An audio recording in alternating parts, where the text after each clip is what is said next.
Friends, കൃപ ഫുഡ്സിൻ്റെ പുതിയൊരു വീഡിയോയിലേക്ക് എല്ലാവർക്കും സ്വാഗതം.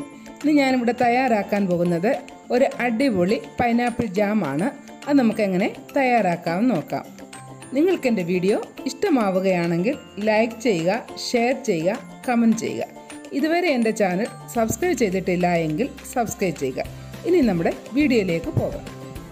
ഞാനിവിടെ എടുത്തിരിക്കുന്ന 1.5 കിലോയുടെ പൈനാപ്പിളാണ്. അത് ചെത്തി ജ്യൂസാക്കി എടുക്കുക. ജ്യൂസ് എടുത്തിട്ടുണ്ട്. ഞാൻ മിക്സി ജാറിൽ അരച്ചെടുത്തതായ ജ്യൂസാണ്. 3/4 ലിറ്റർ ജ്യൂസ് കിട്ടിയിട്ടുണ്ട്. ഇനി നമുക്ക് ഒരു പാത്രത്തിലേക്ക് ഒഴിച്ചു കൊടുക്കാം. അതിന് ചേരാൻ വേണ്ടി ഒരു 3/4 കിലോ പഞ്ചസാര എടുത്തിട്ടുണ്ട്. ഇതിൻ്റെ ക്വാണ്ടിറ്റി എത്രയാണോ അത്രയും തന്നെ എടുക്കണം പഞ്ചസാര. ഈ പൾപ്പ് ഒരു പാനിലേക്ക് ഒഴിച്ചു കൊടുക്കാം.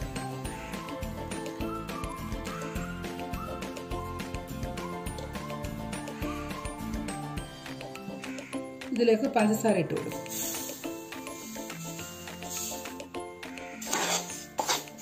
ഇത് നമ്മൾ ഈ ജ്യൂസ് എടുത്തതായ പാത്രമെല്ലാം എടുത്ത് വെള്ളമുണ്ട്, ആ വെള്ളം കൂടെ ഒഴിച്ചു കൊടുക്കും.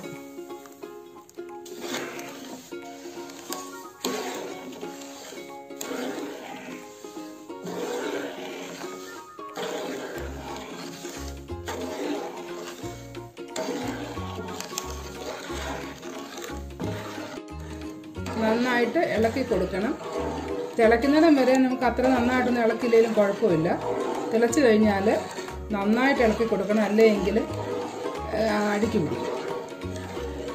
പഞ്ചസാരയുടെ കൊഴുപ്പെല്ലാം ഉണ്ടായതുകൊണ്ട് അടിക്ക് പിടിക്കാനുള്ള സാധ്യതയുണ്ട്.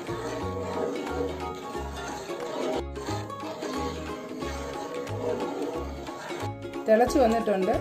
ഇതിങ്ങനെ ഇളക്കി കൊടുക്കാം.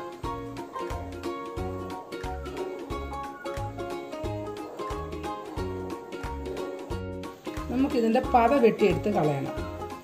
തിളച്ച് കഴിയുമ്പോൾ ഇങ്ങനെ പത വരും. ആ പത അങ്ങ് വെട്ടിയെടുത്ത് കളയണം.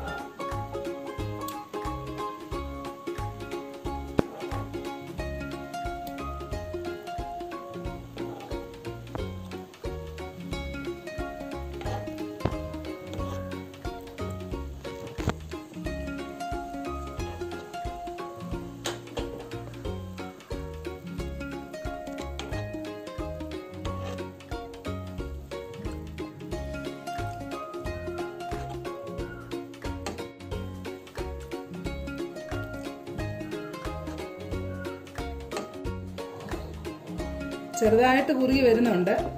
ഒരു 3/4 പരുവാകുമ്പോൾ നമുക്ക് സിട്രിക് ആസിഡും ഒരല്പം കളറും പിന്നെ ഒരു പൈനാപ്പിളിൻ്റെ എസൻസും കൂടെ നമുക്ക് ചേർത്ത് കൊടുക്കണം.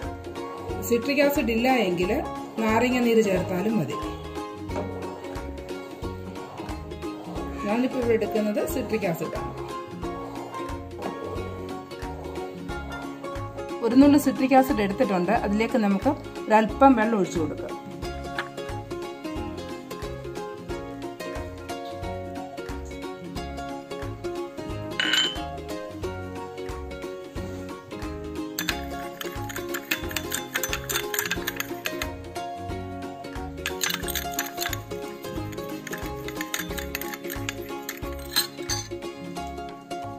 ഇതിലേക്ക് നമുക്കൊരു അല്പം കളർ ആവശ്യമെങ്കിൽ മാത്രം ചേർത്താൽ മതി. ഞാൻ ഇതിനൊരു അല്പം മാത്രമേ ചേർക്കുന്നുള്ളൂ.